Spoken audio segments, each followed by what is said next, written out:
Ladies and gentlemen, dear seekers of the soul, we must begin where most fear to stand, at the threshold of our own inner darkness. Emotional pain, though dreaded, is not a foe but a sacred herald from the unconscious, calling us toward awakening. As I have often observed, until you make the unconscious conscious, it will direct your life and you will call it fate. Tonight, let us uncover the spiritual principle that does not merely soothe suffering, but dissolves its very cycle. Emotional pain, when it appears, is seldom welcomed. It arrives uninvited, a dark and heavy guest, pressing itself upon the heart and mind without consent. And yet, what if this pain is not a punishment nor a flaw in our make-up, but a deeply meaningful phenomenon? What if suffering is not an error to be fixed, but a message to be heard? The soul does not speak to us in the language of reason or logic. It speaks symbolically, and pain, so often dreaded and dismissed, is one of its primary languages. Most people seek to avoid pain. They distract themselves, blame others, numb it with pleasure or routine, or bury it in silence. But that which is buried alive does not die. It moves beneath the surface, shaping behavior, haunting relationships, and dictating choices in subtle and unseen ways. Pain becomes fate, it becomes repetition, it returns in cycles because it was never fully met. The human psyche is not random. It is ordered by laws as deep and mysterious as those that govern the stars. Emotional pain is the psyche's alarm, a signal that something essential has been lost, disowned, or misunderstood. Every symptom hides a symbol. Every disturbance, if approached with reverence and attention, conceals within it the seed of transformation. There is a tendency in the modern world to pathologize pain, to label it, medicate it, or treat it as something external to be removed. But pain, especially emotional pain, cannot be surgically extracted without consequence. It is not foreign, it is born of the self, and it contains within it forgotten truths. The question is not, how do I get rid of this pain, but rather, what is this pain trying to tell me? The person who suffers is not weak or broken. They are being called, summoned by something older and deeper than the ego. Suffering often arises when we are living out a false image of ourselves, one that pleases others but starves the soul, or it emerges when the psyche demands growth and we resist. What we call depression, anxiety, emptiness, these may be the soul's cries, its protest against inauthentic living. Pain invites us inward. It turns us from the surface distractions of the world and draws us into a confrontation with ourselves. It breaks the illusion that we are in control, that we know who we are, that life can be managed solely by thought. Pain humbles, and in that humbling, something else, something deeper, can begin to rise. When one stops running from pain and instead turns toward it with curiosity, a shift begins. It is like listening to a voice beneath the noise. A dream may appear. A memory long buried might surface. An emotion denied since childhood might flood the body. These are not random. They are parts of the self returning home. In such moments the suffering becomes sacred, for it is the point at which the soul makes contact with consciousness. But this process is not passive. It requires courage. To suffer consciously is to allow the pain to speak, to sit with it, to endure its message without judgment or premature resolution. This is not indulgence in sorrow, but reverence for the soul's depth. One must become a witness to their own wound, listening, waiting, bearing it, not as a victim, but as one undergoing initiation. There is no coming to consciousness without pain, but this pain is not endless. When its message is received, it begins to transform. The same anguish that once crippled becomes a source of insight. One sees more clearly, one feels more fully. And paradoxically, one becomes more whole, not because the pain is gone, but because the part of the self it concealed is now included in the circle of awareness. In this way, pain becomes a threshold, not a wall to break through, but a gate to pass under. It asks us to kneel, not in defeat, but in recognition, for the soul is not shallow, it does not yield itself easily, it demands presence, honesty, and above all, depth. And if we meet it there, we may find that our suffering was never a punishment at all, but a secret initiation into the truth of who we are. Within every human being lies a region unlit by the rays of consciousness, a part of the psyche that remains hidden, not only from the world, but from the individual themselves. This hidden realm does not disappear because it is ignored. It persists, acts, and influences from the depths. It is this unacknowledged territory, made of all that has been denied, repressed, or feared, that shapes the destiny of a person more than all their ambitions or ideals, for what is not integrated becomes fake.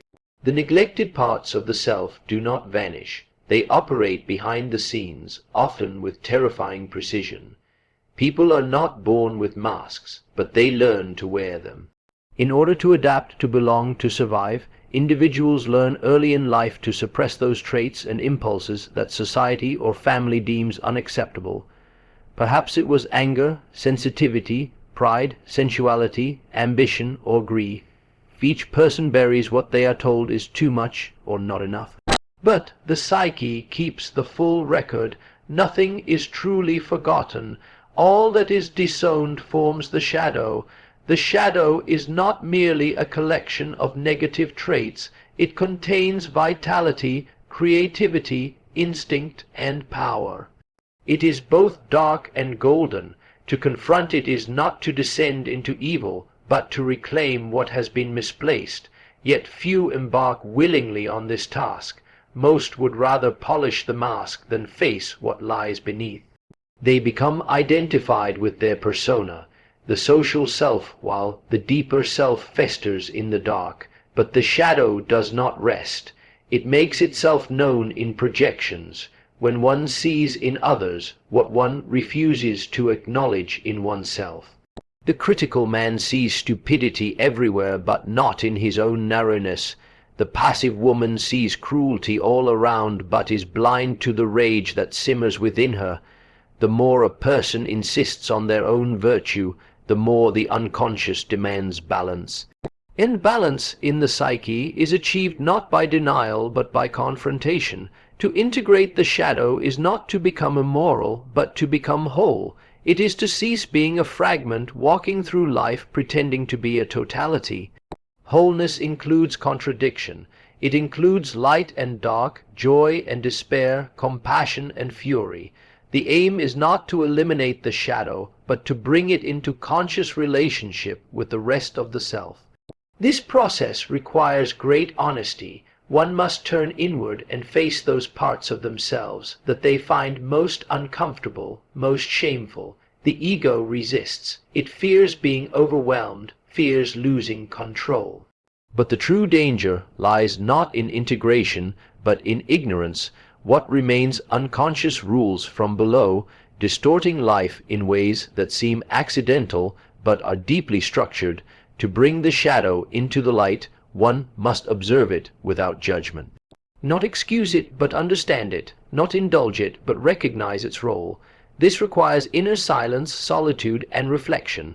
It often requires symbolic work through dreams, active imagination, or even creative expression. The shadow speaks in symbols, and one must learn to hear its language. There is no formula for integration. It is not a method, but a movement, a deepening of inner life. When the shadow is faced and included, a transformation occurs. The person becomes less rigid, less afraid. They gain access to energies that were previously cut off. Compassion grows, not only for others, but for the flawed and suffering parts of the self. Relationships deepen. Creativity returns. There is a sense of rootedness, of standing on one's own foundation rather than someone else's expectation. But this is not a quick victory. The shadow is ancient, personal, and collective. It returns in layers, in cycles, and each encounter brings new insight. It humbles the ego, it dissolves illusions, and it leads, slowly and with pain, to authenticity. The one who has integrated their shadow is not perfect, but they are real. They no longer pretend to be pure. They are capable of love, not because they have banished darkness, but because they have befriended it. And in this lies the quiet triumph, not in having no shadow, but in no longer being ruled by it. The light of consciousness shines more steadily, not because the darkness is gone, but because it is known, and what is known can be chosen. What is seen can be guided. Thus the human being becomes a vessel, not of perfection, but of wholeness. And that is the only foundation upon which a meaningful life can rest. There exists within the human being a silent call, a longing not to become someone else, but to become who one truly is. This movement, often misunderstood or overlooked, is not a luxury of the few, nor is it merely psychological. It is a sacred necessity. It is the journey by which the fragmented self becomes whole, the inner and outer reconciled, the conscious and unconscious brought into harmony. It is not an escape from life, but the deepest form of participation in it. And though it is often mistaken for isolation or eccentricity, it is, in truth, the spiritual principle upon which all true life is built. From the beginning, one inherits a world filled with images, roles, and expectations. Parents, teachers, society, each provides a mold, and in early life, the child must conform in order to survive. The personality that develops is, in many ways, a mask shaped by necessity. This mask, though useful, is not the self. It is merely the outer garment of adaptation. Beneath it lies a deeper center, an inner blueprint of wholeness, unshaped by culture, untouched by approval or rejection. It waits silent until the time is right to emerge, but the emergence of the true self cannot occur without disruption. The call to individuation is often preceded by suffering, a crisis of meaning, a collapse of certainty, a deep weariness with the roles one has played. What once satisfied now feels hollow. The outer world loses its grip, and the soul begins to stir. One begins to ask not, "What do others expect of me?" but "Who am I, really?" This question, once awakened, refuses to be silenced.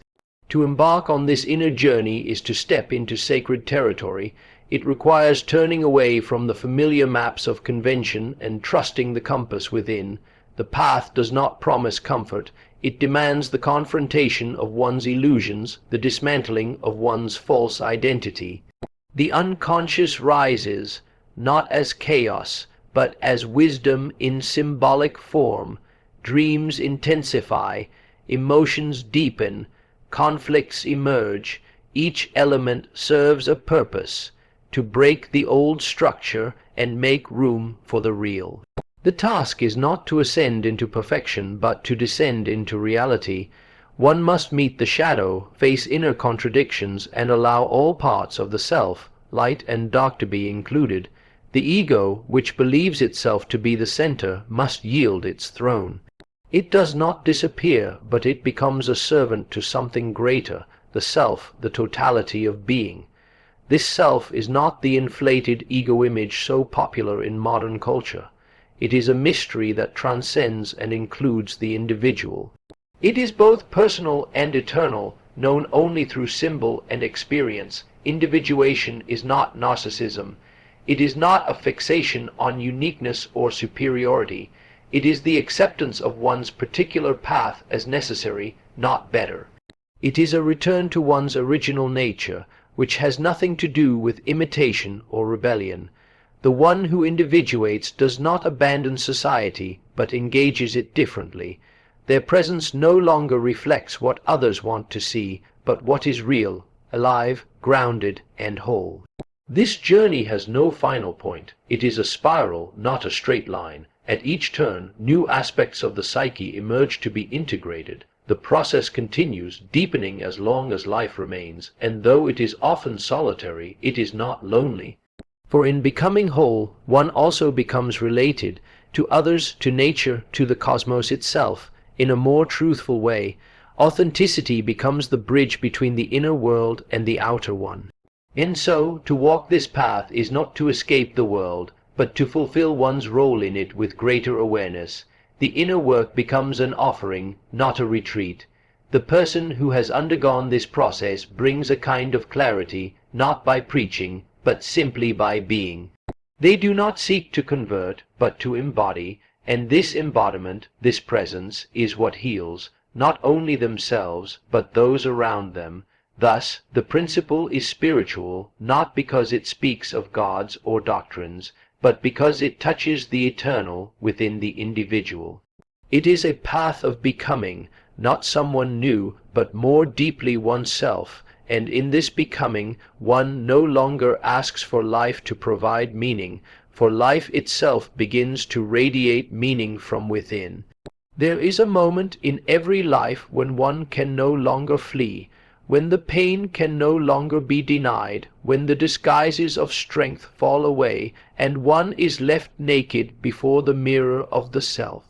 In that still and terrifying moment, what is required is not more resistance, not more analysis or blame, but something far more difficult, the full acceptance of what is, not resignation, not defeat, but a willingness to see, to feel, and to hold all that exists within as part of oneself. This is the beginning of real transformation. The instinct of the ego is always to control, to improve, to reject anything that does not fit its image of who we are supposed to be. We seek to edit ourselves, to erase the parts that cause discomfort or shame. Emotions that are painful, grief, envy, fear, rage are treated like intruders. They are pushed aside, judged, denied. Yet whatever is denied does not vanish. It retreats into the unconscious, where it festers, and from there it exerts power. The very thing we seek to suppress becomes the very thing that governs us. Radical acceptance is not passivity. It is not surrendering to dysfunction or tolerating abuse. It is the courageous act of facing what is present without distortion. It is saying to the fear, "You are part of me." It is saying to the sorrow, "You belong here too." In this act of inclusion, something profound begins to stir. The psyche does not heal through punishment or control, it heals through relationship. When we relate to our own suffering with honesty and compassion, we reclaim what was lost. One cannot transform what one refuses to touch. And this is where so many remain trapped, not because they lack the tools to change, but because they are still at war with themselves. They have placed their suffering in exile, refusing to look at it directly, convinced that to do so would be to fall apart. But the opposite is true. When we meet our pain fully, when we stop dividing ourselves into acceptable and unacceptable parts, we are returned to a kind of inner unity. A deep coherence begins to form, not through perfection, but through wholeness. This act requires the death of the false self, the image one has built to gain approval, to appear strong, to avoid vulnerability. This must dissolve, and in that dissolution there is grief, the grief of letting go of who one thought they had to be. Yet beneath that grief is freedom, for the burden of pretending is immense. To accept what is as it is opens the gate to what might be. Only then does the possibility of transformation arise, not through willpower, but through alignment with truth. There is in the human being an instinct not only to survive, but to evolve, to grow in depth, in awareness, in consciousness. But evolution does not come by force. It comes when the deeper layers of the psyche are allowed to speak. Dreams, symptoms, breakdowns, even the body itself, all carry messages. To listen without judgment, to allow those messages to emerge, is to begin the sacred dialogue between the conscious and the unconscious. And through that dialogue, transformation becomes not a goal, but a consequence. The fire that burns is also the fire that purifies. To sit with fear and not run, to allow grief to wash over the heart without escape, to acknowledge rage without acting from it. This is the alchemy of the soul. The emotions we dread are not obstacles on the path. They are the path. They are the sacred materials from which a more integrated self is formed. and when the inner world is met in this way, something extraordinary occurs. Life outside begins to shift, not because circumstances magically change, but because perception is altered. One no longer looks at the world through the lens of avoidance or defense, but through the quiet strength of someone who has befriended their own depth. Compassion grows, not as a performance, but as a natural byproduct of having faced one's own suffering. There is no peace without this inner reconciliation. So long as one is divided against oneself, the world remains a battleground. But when one has accepted all parts, even the darkest, a new light begins to emerge. It is not blinding, it does not announce itself with thunder, it is quiet, steady, and enduring. It is the light of someone who has walked through the fire and carries its warmth, not its destruction. In the end, transformation is not about becoming better, but about becoming real, and nothing real can be excluded. The self in its fullness is not an ideal to be reached, but a presence to be remembered. And it is in that remembering that we are made whole. And so, dear listeners, let us commit to meet our pain not with resistance, but with conscious courage.